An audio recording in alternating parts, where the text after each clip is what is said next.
Life doesn't come with an instruction manual. So we made one. I'm Sarah. And I'm Maciek. And this is the Solutions Manual Podcast, your guide to making the most of your life, health, career, and relationships. Subscribe, leave a comment, and share. Let's dive into our next episode. So now you go to the doctor's office for your 5 or 10 minute consultation with your GP because you have this high pressure job, because you have so many obligations that you have taken up on yourself. And you're going to lie to your doctor about how much coffee you drink and how much alcohol you drink. Oh, yeah. And if you're lucky, you're going to get a prescription the first time. If you're not, you're going to get it the third time. You show up describing the same story. You're going to be put on Xanax and benzodiazepines, or, if your mood is low, you're going to be put on SSRIs. And we talked about this recently. It's estimated that 1 in 6 people in the United States alone is prescribed one of those two. That's almost as high. 1 in 8 right now is on GLP-1s. Oh, wow. Or because of the accumulated weight loss. Again, which all could be from the lack of restorative sleep. Yeah, simply. Yeah. Now, and the thing is that those prescription drugs right now, they work. So you will see the moment you take them, a change. If you're on GLP-1, your appetite's going to go down immediately. The dysregulated appetite you had from lack of sleeping. So you will start losing weight at the beginning. Yeah, of course. Before you plateau. We're going to come to this in a minute. And then if you at any point you stop, it's going to make it worse for you. You will feel better after SSRIs, or sleep better in quotes, after benzodiazepines. You will fall asleep easier. So you will have an impression that those things work. Your mood will improve. You will spend less time trying to fall asleep. Your weight will start going down. But all of those drugs, and this is something that I've been studying for the last 15 years, that's what I specialize in. All of those drugs, they're not solutions to the problems. Those are short-term, temporary fixes to the symptoms. And if you don't use this time, while you're taking them, using them as a tool, right? As a tool, and you have a very short window to do this. Okay. For GLP-1s, it's probably in weeks or months. Yeah. For benzos and SSRIs, ideally that should be no more than days. Less, yeah. Or weeks, because 4 weeks can make you addicted physically enough that you will not be able to discontinue these drugs without very serious side effects. Yeah. And nobody talks about this. So GLP-1s, they have proven mental health damages caused by taking these drugs, related to how you feel, to your mood, to suicidal ideation, and so on and so on. Which makes sense mechanistically based on how they... It makes sense on their biology. Yes, they do accumulate as well. They're found in the brain. But it also makes sense because the underlying loop continues. Yeah. And it's the same thing with SSRIs and benzodiazepines. They're very difficult to discontinue. And for some people who have been taking them for a long time, there are 2 problems. One, they stop working because your body adapts to it. Your receptor expression changes. The moment you stop them, the symptoms that you've been trying to avoid will come back 10, 20 times harder and stronger than they ever have. You will be anxious beyond belief. Your sadness will go to the point that you don't see a point in continuing to live. And when I was training in med school, they told us that, yes, you have to be careful because those drugs you have to wean off these drugs, and you simply reduce the dose, and in a month the patient is off the drugs. I have rarely, if ever, seen anyone being able to discontinue those medicines within a month. It can take 6 months, 12 months, 18 months or longer, if at all possible.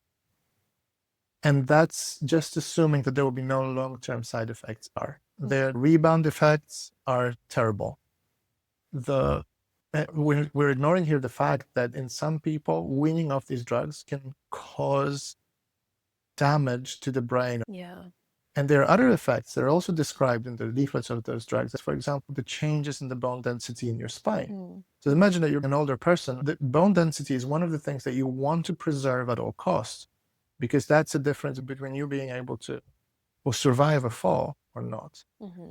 Well, those, and again, 1 in 6 Americans take them. A lot of people who have been using these drugs and suffered some sort of a brain injury as a consequence of that might never be able to have a restorative sleep again without the drugs or while taking them. Yeah. So we're all surprised. Oh, how is this possible that we now have the highest number of prescriptions written for mental health ever, right, in the history of our species? And people say, oh, that's because there's so much, we now diagnose so much of diseases that previously we didn't know about. We always, like anxiety, what the sadness, uncertainty, anxiety, well, those are things that have been part of the human condition since forever. If you look at the oldest written texts, you will find evidence of people laughing or being sad, people being certain or people being uncertain, of people being confident or people being anxious. It's just part of a it's human like testing condition. into compliance, and now you suddenly find it all. Those are not diseases. No. Those are feelings that are now medicalized because people chase wanting to feel something. And they believe that one thing is better to feel than another. That's sick. Can we talk about the psychological aspects of these drugs? You mentioned GLP-1s and the benzodiazepines. How much of it is really psychological and how much of it is actually the concentration of the pharmaceutical that you have, especially when it's around these kinds of drugs that are being used for altering your mental state? Because I would say what we see for GLP-1 agonist users, there is a significant psychological component to their decision to be on and stay on GLP-1s. And the moment that, side effects aside, the moment that that needs to be ramped down, it seems to have really big mental impact. So how does that? Yeah, of course it's going to have a mental health. So, okay, so we talked about supplements that people struggle with weaning off of them, even if they only have a psychological effect. There's nothing else. It's just placebo. And but they're attached to it so much, they think it's so important for them to take it that it's difficult to discontinue. Yeah, but those would be different than these completely, pharmaceuticals that have completely the mechanism of action that have been. So, okay, so let's start, because we need to separate those two things. So yes, there will be the placebo effect or the psychological effect will be there. There will be another effect. So these drugs work. But it will be there in the beginning too, right? It will be, yes. But so let's go through what will happen when you start taking them. So you have been struggling, because these drugs are prescribed to people who have struggled to maintain their body weight. Yeah. Okay. So let's focus on GLP. We're talking about, so for a moment, we talk GLP-1s for people do for weight loss rather than for management of diabetes, as they were originally invented for. So you take a GLP-1, which essentially curbs your appetite. Right? You get an injection, you're no longer hungry. If you eat a little, you feel full very quickly. So you eat less. So you're going to lose weight. Now, but you're only managing the symptom, feeling hungry or the feeling.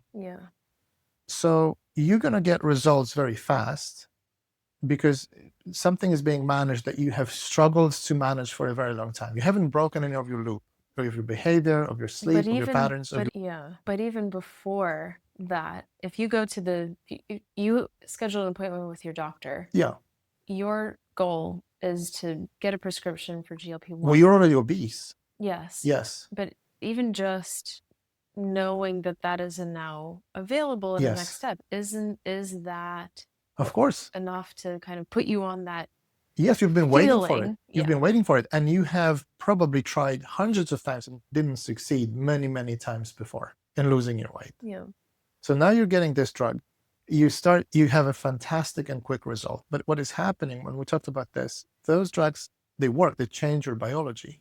So the receptor expression changes, your sensitivity to the hunger cues changes. The moment that substance is out of your body, your hunger will go through the roof immediately. Mm-hmm. And you will overeat dramatically. Now, the other thing is those drugs have been used in clinical trials when their side effect profile was established with managed and supervised, nutritionally complete, calorie adjusted diet. Yeah. And it has been done with managed, monitored, recommended, and evaluated physical exercise, which included cardiovascular, so aerobic training and weightlifting. Yeah. So that, because Nobody that I know who's on GLP-1 does it. only one person, and we talked to him. Yes. So the one person that we have on our podcast was the one, but that was a physician with experience in pharmaceuticals and spent his entire life in clinical practice. And also conscientious of the loss of muscle mass risk. Fully able to manage and being able to afford both in terms of time, money, and energy, and the needs, how this should happen, right? How the appropriate approach is. So there are few individuals who will use those medicines to help them break the underlying loops. Yeah. Because the truth is, if you would just do weightlifting exercise and calorie restricted diet, you will lose the weight as well without GLP-1s. Yeah. It's not a replacement. It should never be treated as a replacement, because you need to create conditions for you being able to discontinue those drugs. You need to break the underlying loop. Now, apart from this psychological mechanism that we talked about, now you have this thing that you very quickly will notice that now you're super successful. You can finally do things, appetite's gone, that you couldn't do before. And you're going to feel good about yourself for a very short time. And very quickly, you're going to realize that the moment you take the drug away, everything that you felt bad about yourself before comes back. So you become very strongly emotionally addicted to the substance that you've been taking.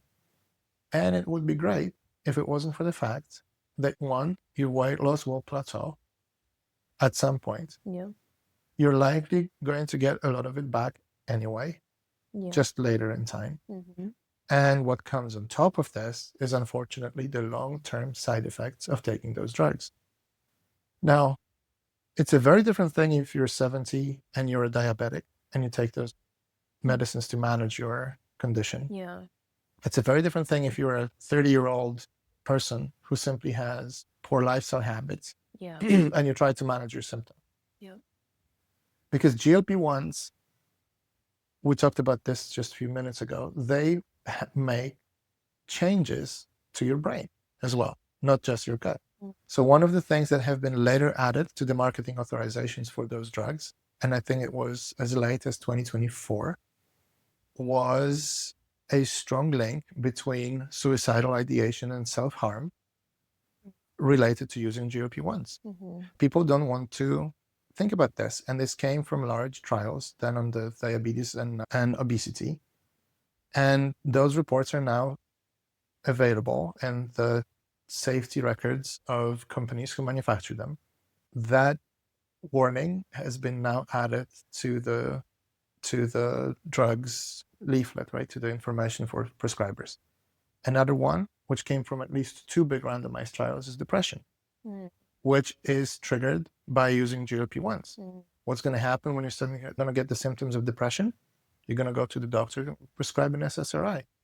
The third thing that happens to people or exacerbates in people, and it was not evaluated consistently in clinical trials, is anxiety, which kicks in after using GLP-1s, and insomnia and sleep disturbance, right? And so just to clarify what you just said. This is while taking the medicine? Yes. So that is caused by the medicine itself. Okay. Yes. But also, we're also seeing that when a weaning begins to happen, because the loop underlying it hasn't been broken yet. And or after the drug is completely discontinued, all of those are still there as well, just because the loop isn't broken? Yes, exactly. One thing that the GLP-1s have been shown to do is the change and the impulsive behaviors related to substance use. So it's easier to stop other types of addictions, not just the Overeating. food addiction or overeating. So for example, smoking or drinking or other types of impulsive behaviors while you're taking GLP-1s. Well, yes, because a lot of people who are obese, the eating is a reward cue, which is being blunted, right? Which is another evidence that your emotional blunting or responses, or there's something happening in your brain that makes you less prone to certain reward cues or biological reward cues. Now, it might seem inconsequential and it's not described in the drug leaflets, but if that's the case, then it also means that learning new habits will be very much more difficult because the intrinsic biological responses or rewards will be diminished. So these drugs might actually make it harder for you to create, learn, and establish the very habits that you need to stay healthy in the first place. Yeah. How about for benzodiazepines? Same? Or is it slightly different? No, that's much worse. So these drugs have a huge amount of listed side effects. The problem is that because they're prescribed for a psychiatric condition, which again, very often is just a self-reported feelings, it's difficult to distinguish between what was there before and what is the consequence of the drug. I was prescribed Xanax once for headache. Well, yes. And it turned out to be, well, I don't suffer from migraine or headache normally. And, but it got bad enough to go. And, oh, you must be stressed. Therefore, you have headaches. I'm going to prescribe you Xanax. And it turns out it was meningitis. So.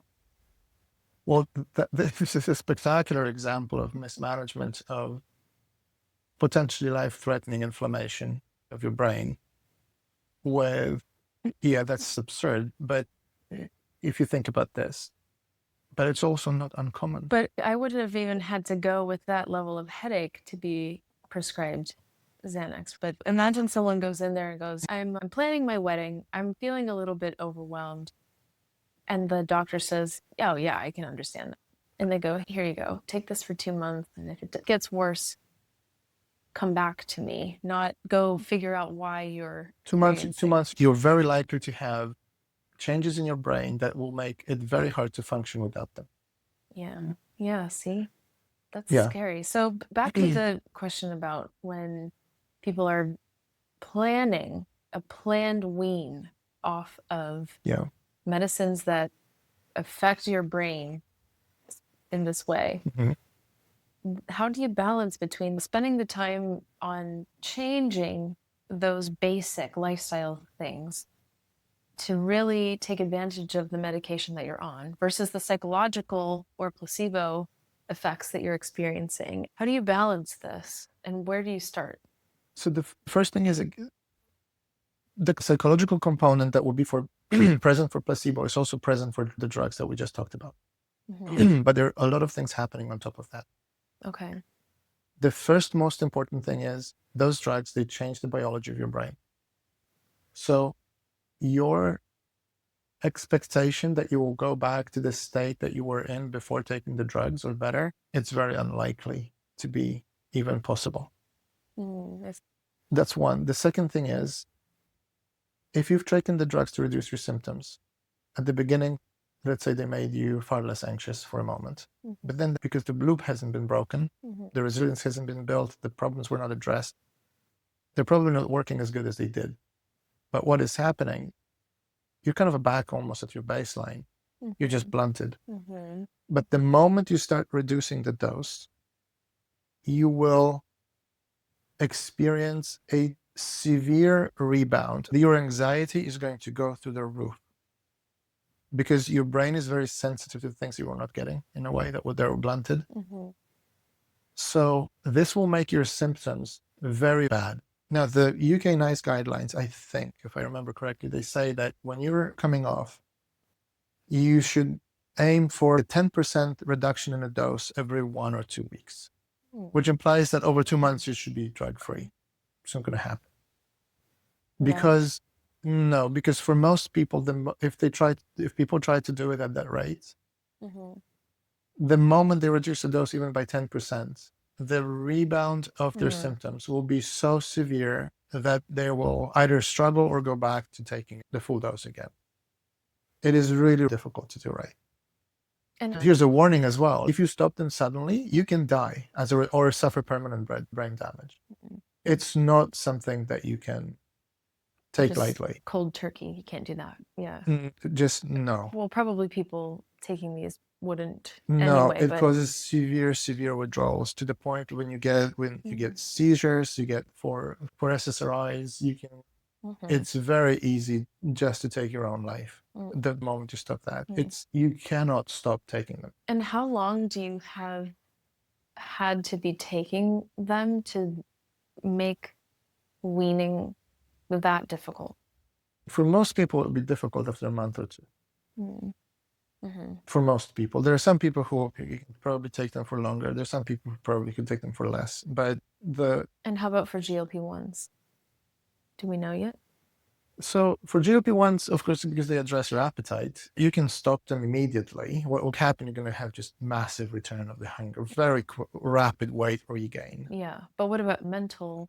No, that is not that well established. And it will probably not be significant. But what you will suffer from is the mental consequences is that you will feel like you have completely lost control of your ability to manage your food intake, which has its consequences as well, right? There are knockoff effects of not being able to do that. So those things will kick in immediately, like how you see yourself, your self-value, your self-worth, your belief in your ability to manage things. All these things that are going to come back really fast.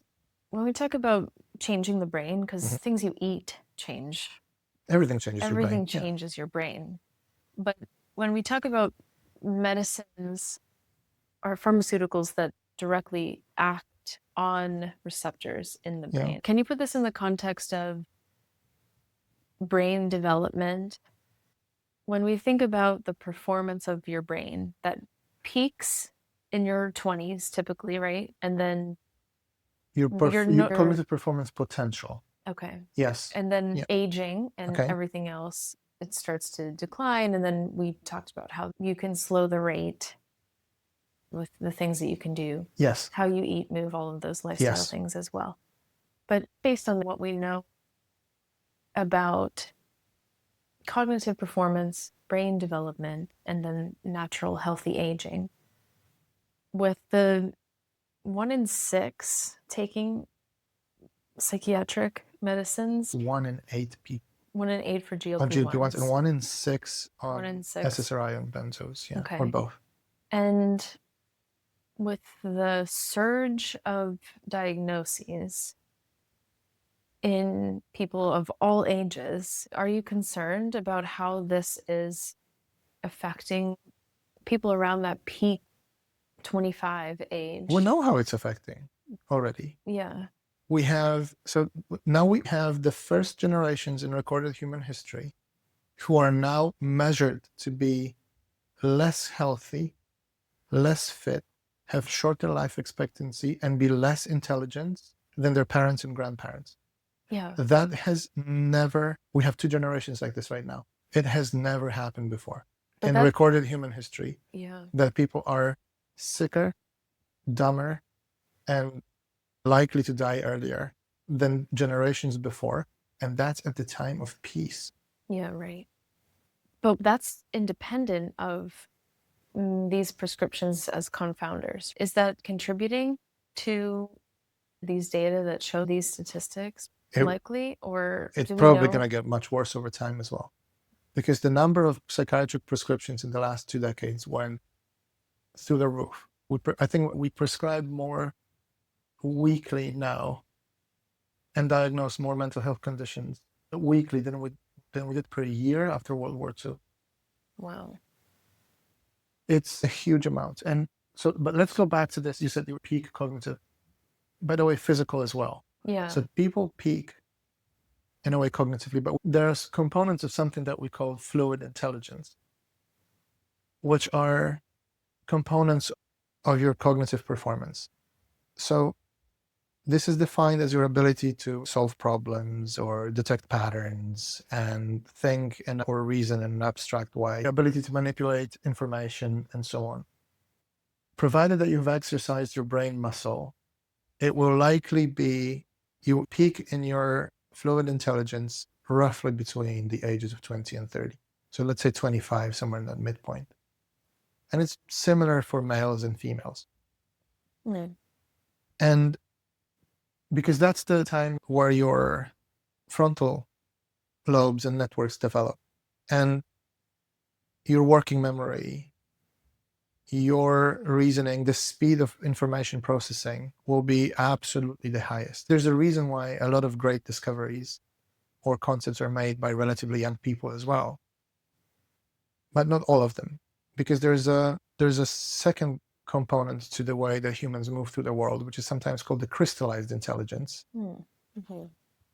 which kind of continues through life. But this is not really, it's a different way of thinking about this, because this is not about the things that we just talked about. This is more about how rich your vocabulary is, how much of accumulated knowledge you have, how many skills you have culturally, skills you have learned, and then are able to apply as you move on. So it's relying on what you have already obtained before. This is the ability to use the consolidated information that you already have.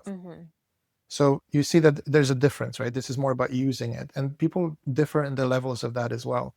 As your fluid intelligence starts dropping, you start relying more and more on your crystallized intelligence. But it also tells you that the more of those habits, behaviors, information you have acquired, the better. And the more damage subsequently that you have done at that time between your birth and the age of 25, this will also have its own consequences. Because if on that period, if you haven't slept well, if you haven't built the right habits, if you haven't learned a lot and practiced using of your brain muscle a lot, if you haven't been exposed to multiple things, if you haven't acquired multiple skills, if you have done damage to your brain because it's either through your behaviors or substances or drugs that you might be taking, you will have far less to rely on later in life. And a lot of people stop learning roughly at that time. Everybody thinks they want to be a lifelong learner. But for most people who think of themselves as learners, they continue to acquire information or knowledge, not actually acquiring skills that are critical to the crystallized intelligence component. And it takes much longer. It doesn't mean it's impossible to still develop them. It just takes more time. Just harder. Yeah. It's just harder to do. Yeah. So I think that's a distinction. So if you damage your potential early on, it will have knock-on consequences for you later in life. It will be just so much more difficult to do the things that were so much easier before. They will take more time. They will take more effort. They're still possible. Sooner or later, you're going to pay the price. That's provided that you will be able to discontinue those drugs. Right. Yeah. And different things work for different people. If you have depressive episodes, if you have 3 of them lasting 3 months every year, it's completely different. If you could reduce those things to have, let's say, 2 of 1 week-long episodes in a year, that's a completely different life that you're looking at, right? If you can manage that.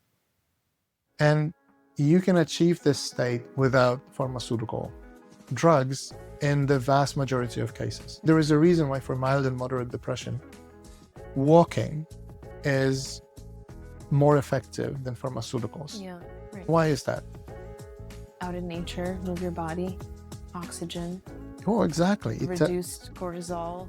It tells you that reduced inflammation. All of the things that a little chemical is not going to do for you. Walking has other far more significant, let's say, side effects, right? Your cardiovascular condition is going to improve. Your ability to move your balance is going to get better. Your mood's going to improve. Your markers will change. Your inflammation will go down.